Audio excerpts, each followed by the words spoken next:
HarperCollins presents Death on the Rhine by Vivian Conroy. Read by Jessica Whittaker.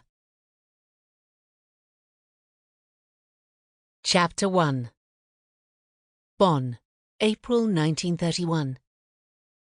Miss Atalanta Ashford crossed the street and stood looking up at the facade of the house on Bonn-Gasse. It was impressive, with its large front door of shiny painted wood, tall windows, and white stone elements. But many buildings in this beautiful German city exuded such splendor. It was the particular history contained in this house that had drawn Atalanta here. For many years, she had taught music at an exclusive Swiss boarding school, and one of the composers whose work she had often taught her pupils was Beethoven.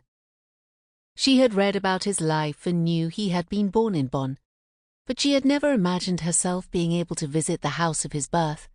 After all, her salary from teaching had been sent to England to pay her late father's debts, and she hadn't had much left for herself, let alone to indulge in travel. Still, she had often dreamed about seeing faraway places, and had kept a large collection of magazine clippings and postcards her pupils sent her. Those fortunate young girls had seen a lot more of the world than Atalanta had, and although she had fought the feeling, she had sometimes felt more than a little jealousy at their position in life. She herself had been the daughter of a titled man, born into privilege, but her father had spurned his birthright, determined to forge his own path in life. He had often tried to prove himself, or made decisions in order to spite his father, and these had not all turned out well. Atalanta sometimes felt sorry that her father's life had been so much of a struggle, and it could have been easier if he had focused less on the past and looked ahead to the future, or perhaps if he had come to terms with his position and returned home to his father. She would have so liked to have known her grandfather. Now both her father and grandfather had passed away, and she was the only heir to all her grandfather had left. Houses, cars, stocks, and a sleuthing business for the elite of Europe. The latter had brought her to many places she had never seen before: the lush lavender fields of Provence, the red cliffs of volcanic Santorini, and the picturesque countryside of Italy, with its charming cities like Venice and Milan. She had often travelled somewhere on assignment, mixing the pleasure of seeing amazing sights with the unpleasant business of hunting a clever killer.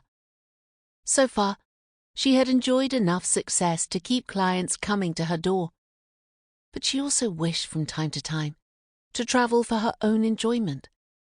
And with her birthday a few days away, it had seemed appropriate to plan a little trip. Renard, her invaluable butler, had taken care of all the arrangements, promising her a fabulous stay with plenty of history.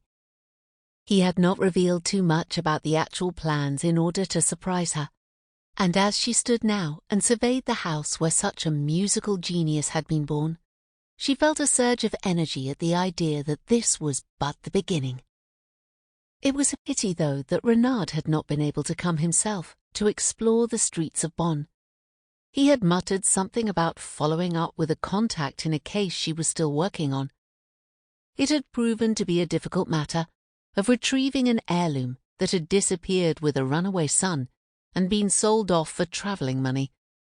The inquiries had to be made with the utmost discretion, and so far she didn't have much progress to report.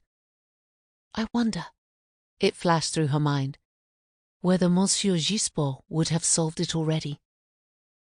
A few weeks ago, the morning paper Renard always put ready for her on the breakfast table had sported a conspicuous large advertisement offering the services of a new detective. This man, who claimed to have worked for the crowned heads of Europe, had established himself on one of the most prestigious streets of Paris, and Atalanta, fueled by curiosity, had gone that very day to see his house. It had looked spectacular, with people rushing in and out, servants with parcels, telegram boys, and two well-to-do ladies, with a hushed air about them, suggesting they were there to consult the detective. As she had stood Sample complete. Ready to continue?